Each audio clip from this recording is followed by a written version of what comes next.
शुरुआती दृश्य में हमें जू युआन नामक एक कुंग फू मास्टर से परिचित कराया जाता है, जो चिनबो नामक एक नए छात्र को शाओलिन मंदिर में लाता है। वह लड़के को एक अन्य छात्र जून बाओ से मिलवाता है और उसे मंदिर की आचार संहिता के बारे में जानकारी देने का निर्देश देता है। मास्टर के चले जाने के बाद जून बाओ शुरू में चिनबो को जूनियर कहकर संबोधित करते हैं। हालांकि चिनबो, जो उनसे लंबे और बड़े हैं, वरिष्ठ कहलाने पर जोर देते हैं। बाद में जून बाओ और चिनबो को फर्श पर झाड़ू लगाते हुए देखा जाता है, जब वे छात्रों के एक समूह को कुंग फू तकनीक का अभ्यास करते हुए सुनते हैं। वे दोनों दरवाजे से झांकते हैं और चिनबो व्यक्त करते हैं कि अगर मौका दिया जाए तो वह उनसे बेहतर प्रदर्शन कर सकते हैं। तभी एक वरिष्ठ छात्र पास आता है और उन्हें अपने काम पर वापस जाने का निर्देश देता है। जब दो लड़के उसकी पहचान के बारे में पूछते हैं तो लड़का उन्हें धमकाना शुरू कर देता है और दावा करता है कि वह उनके वरिष्ठ के रूप में अधिकार रखता है और जब चाहे उन्हें मार सकता है। वास्तव में मार्शल आर्ट क्या है? इस दुर्व्यवहार से क्रोधित होकर जून बाओ और शिनबो ने अपने गुरु जू युआन से शिकायत करने का फैसला किया, लेकिन उन्हें आश्चर्य हुआ जब उन्होंने देखा कि उनके गुरु चिलचिलाती धूप में ध्यान कर रहे हैं। यह देखकर जून बाओ अपने मालिक पर कुछ छाया डालने के लिए एक पौधे को बंद कर देता है, लेकिन जू युआन यह सबक देती है कि हर चीज का एक जीवन होता है और उन्हें व्यक्तिगत लाभ के लिए प्रकृति को नुकसान नहीं पहुंचाना चाहिए। इसके बाद दोनों लड़के बदमाशों के खिलाफ आत्मरक्षा के साधन के रूप में कुंग फू सीखने की इच्छा व्यक्त करते हैं।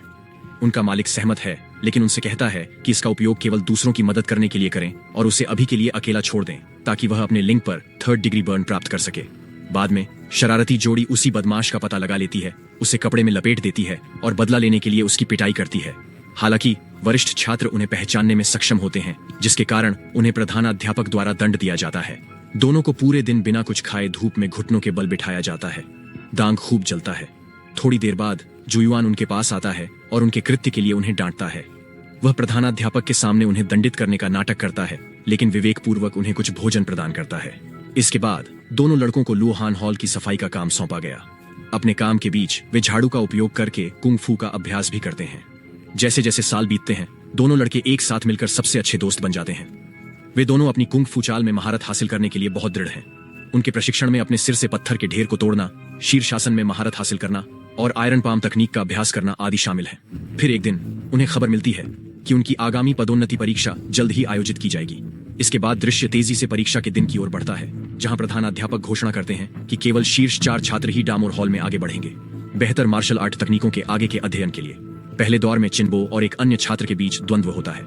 चिनबो आसानी से द्वंद्व जीत लेता है, लेकिन अत्यधिक आक्रामक इरादे के कारण उसे अयोग्य घोषित कर दिया जाता है। इससे जाहिर तौर पर लड़का परेशान हो जाता है और वह सबके सामने हेडमास्टर का अपमान करता है। जवाब में वह उसे सबक सिखाने के लिए उससे लड़ना शुरू कर देता है। जून बाओ हस्तक्षेप करने का प्रयास करता है, लेकिन उसे दूर फेंक दिया जाता है। लड़ाई के दौरान प्रधानाध्यापक यह जानकर आश्चर्यचकित रह गए कि बाओ बौद्ध हथेलियों की तकनीक जानता है, इसलिए वह शेष छात्रों को लू हान पोल बनाने का आदेश देता है। आइए उसे उस खंभे को ताड़ते हुए देखें। अब यह पूरी तरह से अनुचित लड़ाई में हमारे 2 नायक बनाम कई छात्र हैं, लेकिन वे फिर भी अपने हमलावरों को रोकने में कामयाब होते हैं। थोड़ी देर के बाद जुयोन अंततः घटनास्थल पर पहुंचता है और लड़ाई को रोक देता है, जिससे उसके 2 शिष्य भागने में सफल हो जाते हैं। इससे हेडमास्टर और भी क्रोधित हो जाता है, इसलिए वह जू युआन पर अपने छात्रों का पक्ष लेने का आरोप लगाता है। बाद में दोनों लड़के माफी मांगने के लिए अपने मालिक से मिलते हैं। हालांकि जू युआन ने उन्हें सूचित किया कि वह अब उनके स्वामी के रूप में सेवा नहीं कर सकता और वे अब शाओलिन मंदिर में नहीं रह सकते। जाने से पहले वह दावा करता है कि उसे जून बाओ के बारे में कोई चिंता नहीं है, लेकिन बो का व्यक्तित्व प्रतिस्पर्धी है, इसलिए वह बो को एक किताब देता है जो उसे आंतरिक शांति पाने में मदद कर सकती है। इसे प्लेबॉय कहते हैं। इसके साथ जून बाओ और चिनबो जीवन में अपने रास्ते तलाशने के लिए बाहरी दुनिया में उद्यम करते हैं। अगले दृश्य में हम उन्हें सड़कों पर लक्ष्यहीन रूप से घूमते हुए देखते हैं। चूंकि उन्होंने कई दिनों से कुछ नहीं खाया है, इसीलिए वे भोजन के लिए लोगों के पास जाते हैं, लेकिन कोई उनकी मदद नहीं करता। थोड़ी देर बाद उन्हें खतरनाक गुर्गों का एक समूह मिलता है जो पैसे के लिए एक बुजुर्ग दुकान मालिक को परेशान कर रहे हैं। बूढ़ा आदमी मना कर देता है, क्योंकि वह पहले से ही वित्तीय संकट के बोझ से दबा हुआ है। इसके बावजूद ठग नहीं सुनते और जबरन पैसे लेने से पहले उसके साथ मारपीट शुरू कर देते हैं। इसी समय मिस ली नाम की एक महिला आती है, जो चतुराई से पैसे चुरा लेती है और बुजुर्ग व्यक्ति को वापस कर देती है। जब अपराधियों को एहसास होता है कि पैसे गायब हैं, तो उनका नेता तुरंत अपने गुर्गों को उसे पीटने का आदेश देता है। एक विवाद शुरू हो जाता है और सभी को आश्चर्य होता है कि ली के पास अच्छा मार्शल आर्ट कौशल है। वह शुरू में कुछ पुरुषों को मार गिराती है, लेकिन जल्द ही समूह के बाकी लोगों से आगे निकल जाती है। जून बाओ और किनबो, जो दूर से यह सब देख रहे हैं, अंततः उसकी मदद करने का फैसला करते हैं। अपनी प्रभावशाली कुंग फू चालों के साथ वे लड़ते हैं, ठग दर्शकों पर प्रभाव डालते हैं, लेकिन जब उन्हें अतिरिक्त बलों के आने का पता चलता है तो तीनों घटनास्थल से भागने का विकल्प चुनते हैं।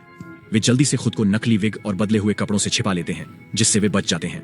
बाद में जब तीनों भीड़ भाड़ वाली सड़कों से गुजर रहे होते हैं तो लोग अचानक रास्ता साफ करना शुरू कर देते हैं। पता चला कि गवर्नर लियू जिन शहर से गुजर रहे हैं। इस जुलूस को देखकर चिनबो गवर्नर के समान अमीर और शक्तिशाली बनने की इच्छा व्यक्त करता है। हालांकि मिस ली ने उसे चेतावनी दी कि गवर्नर के पास एक सांप का दिल है, क्योंकि उसने कई लोगों की जान ले ली है। इसके बाद मिस ली दोनों भाइयों को भोजन के लिए एक रेस्तरां में ले जाती है। जब वे भोजन करते हैं तो वे लिन नाम की महिला द्वारा बजाए गए मधुर संगीत से मंत्रमुग्ध हो जाते हैं। पता चला कि एसायू लिन अपने पति की तलाश कर रही है, जो कई दिनों से लापता है। उसका समर्थन करने वाला कोई नहीं होने के कारण वह मंजूरी निभाकर अपना भरण पोषण करती है। मुझे नहीं पता वह क्या है।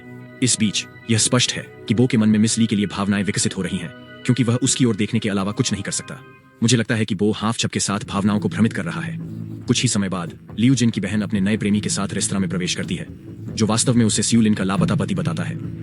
यह रहस्य उद्घाटन लिन को क्रोधित कर देता है, जिससे वह गवर्नर की बहन के साथ विवाद में पड़ जाती है। एक लंबी लड़ाई के बाद वह बढ़त हासिल कर लेती है, लेकिन उसका पति, जो अपनी अमीर नई पत्नी को खुश करने के लिए उत्सुक है, लिन के सिर पर स्टूल से हमला करता है। यह जून बाओ को आगे आने के लिए प्रेरित करता है। अपने समूह के साथ भागने से पहले वह गवर्नर की बहन के कुछ अंगरक्षकों से मुकाबला करता है। इसके बाद वे चारों एक होटल में पहुंचे, जहां उन्होंने रात बिताने का फैसला किया। आधी रात को जून बाओ और किनबो ने विद्रोहियों के एक समूह को देखा, जिन्होंने लियू जिन से 300 कहानियां सोना चुरा लिया था। अगले दिन दोनों पैसे कमाने का एक विचार लेकर आते हैं। वे शहरवासियों के सामने घोषणा करते हैं कि कोई भी उन्हें 1 पैसे के लिए मुक्का मार सकता है। यदि वे दर्द से चिल्लाते हैं तो वे $03 लौटाने का भी वादा करते हैं। जवाब में एक आदमी और उसके लड़के उन्हें 100 सेंट से अधिक देते हैं और उनकी पिटाई शुरू कर देते हैं। वे बच्चे बड़े होकर गंदगी करेंगे, हालांकि वे बिना घबराए पिटाई सहते हैं।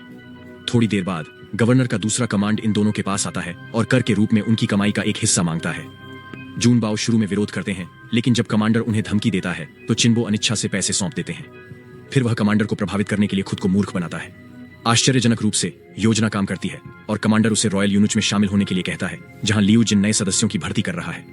चिनबो तुरंत सहमत हो जाते हैं, लेकिन जून बाओ थोड़ा झिझकते हैं। अंत में उसने इसके विरुद्ध निर्णय लिया, जिसके परिणाम स्वरूप 2 सबसे अच्छे दोस्त अलग हो गए।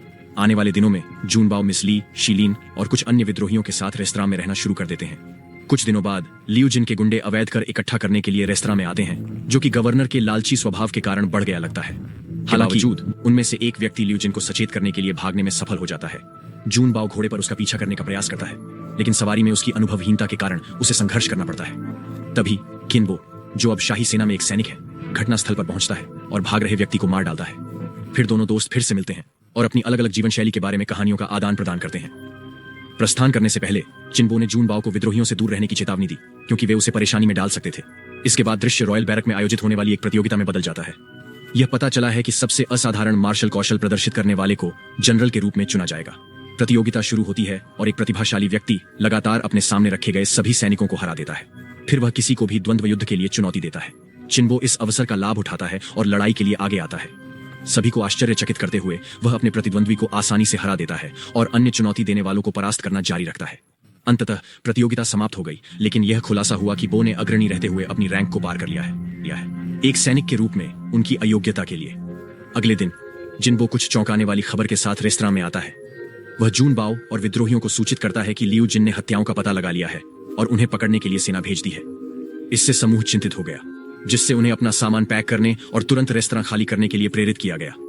हालांकि रेस्तरां का मालिक इतना भाग्यशाली नहीं है, क्योंकि उसे लियू जिन ने पकड़ लिया और बेरहमी से मार डाला। बाद में किनबो, जून बाओ और उनके साथियों ने चल रहे संघर्ष को समाप्त करने के प्रयास में लियू जिन की हत्या करने का संकल्प लिया। किनबो बताते हैं कि अधिकांश सैनिक कुछ दिनों में प्रशिक्षण के लिए दूर रहेंगे, जिससे यह उनकी हत्या की योजना को अंजाम देने का उपयुक्त अवसर होगा। 2 दिन बाद जून बाओ और एसायू लिन स्थानीय विद्रोहियों को इकट्ठा करते हैं और लियू जिन की बैरक में जाते हैं। वे चुपचाप उसके क्वार्टर की ओर बढ़ते हैं, लेकिन सैनिकों से घिर जाते हैं। यहाँ ये पता चला है कि शिनबो ने लियू जिन के प्रति अपनी वफादारी दिखाते हुए विद्रोहियों के साथ साथ अपने सबसे अच्छे दोस्त के खिलाफ भी जाल बिछाया है। जल्द ही सैकड़ों सैनिक हमला शुरू कर देते हैं। विद्रोही उनसे लड़ने की पूरी कोशिश करते हैं, लेकिन सैनिक एक के बाद एक उन्हें मार डालते हैं। इस हंगामे के बीच जिनबो मिस ली को अपने अध्ययन कक्ष में ले जाता है, क्योंकि वह उसे अपने साथी के रूप में चाहता है।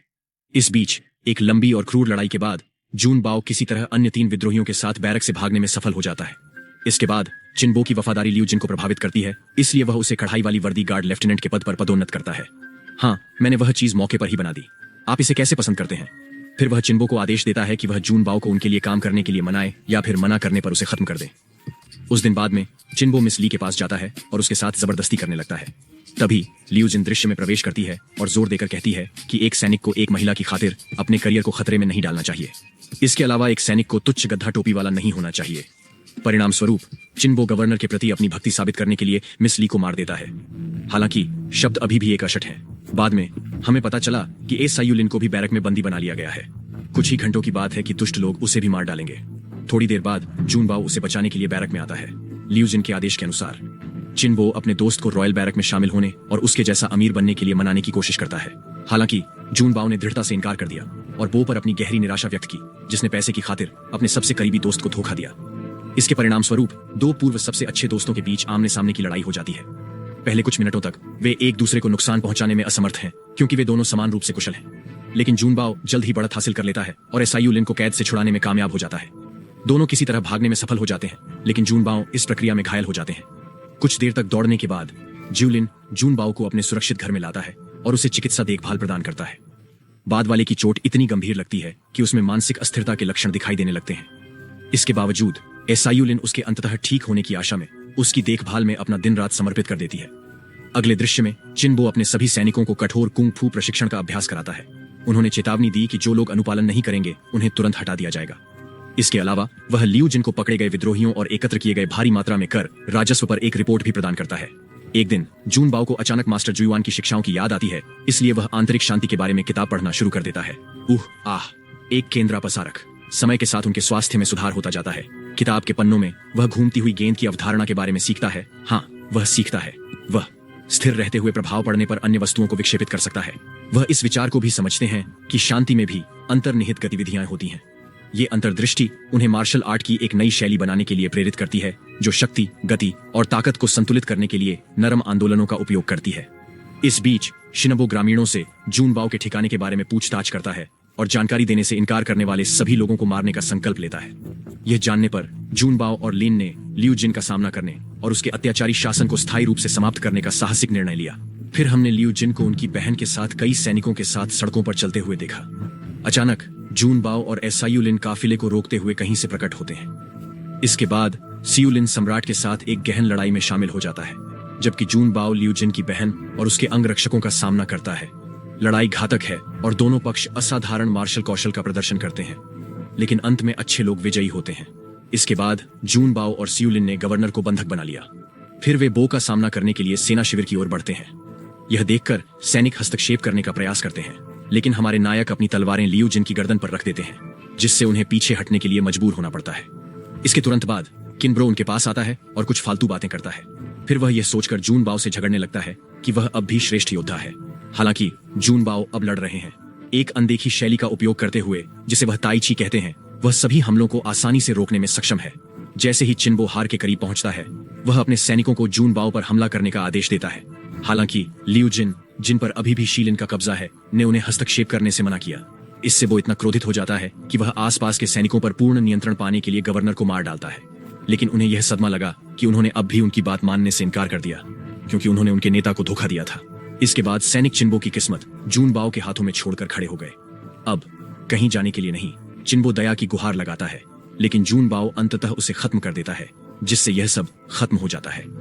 अंतिम दृश्य में जून बाओ और एसायुलिन अलग हो जाते हैं और हमारा नायक किनबो की राख को शाओलिन मंदिर में लौटा देता है। फिल्म तब समाप्त होती है जब वह वुडांग पर्वत में अपना खुद का स्कूल स्थापित करता है और ताई ची मास्टर के रूप में प्रशिक्षण शुरू करता है। इस तरह के और वीडियो के लिए सब्सक्राइब करें, नोटिफिकेशन चालू करें और चैनल की मदद के लिए एक लाइक छोड़ें। देखने के लिए धन्यवाद।